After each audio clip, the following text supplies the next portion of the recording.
il y a plusieurs temporalités dans ces débats. Et donc il faut effectivement, et c'est toute la difficulté, il y a ce qu'on essaie de changer aujourd'hui et de faire en sorte qu'on accélère.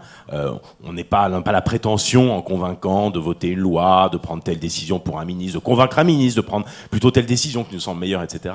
Je ne dis pas qu'on va résoudre tous nos problèmes qui se poseront, qui se posent déjà pour les 50 prochaines années, mais on va, je veux dire, faciliter ces évolutions. Ces évolutions, de toute façon, pour une grande partie d'entre elles, elles vont se produire.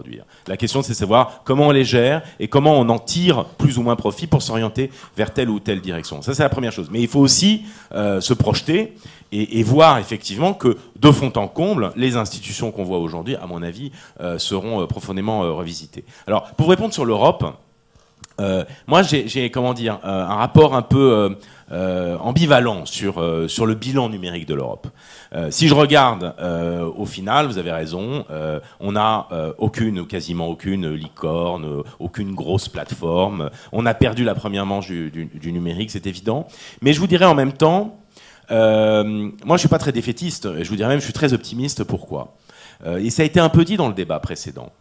Pour plein de raisons. D'abord parce que je crois que pour l'instant, ce que l'on a vu émerger reste quand même dans les usages des choses extrêmement passionnantes, le search, les réseaux sociaux, quelques grandes plateformes, mais notamment médias sociaux de débat public, etc., Twitter, Facebook, etc. Bon.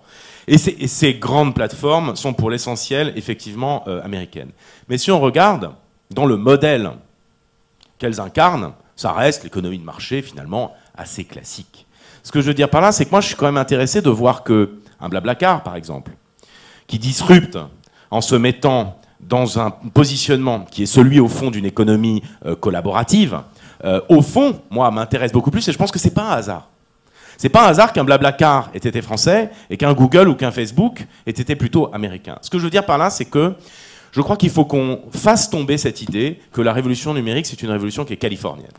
Je crois pas. Je crois que parmi d'ailleurs les fondateurs, les pères fondateurs de l'Internet, d'abord il y a quelques Français, il y a beaucoup d'Européens, et on oublie une chose essentielle.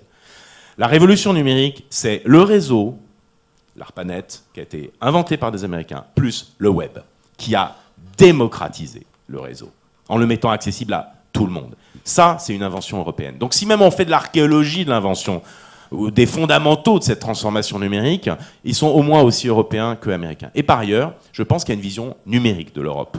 Elle est aujourd'hui embryonnaire.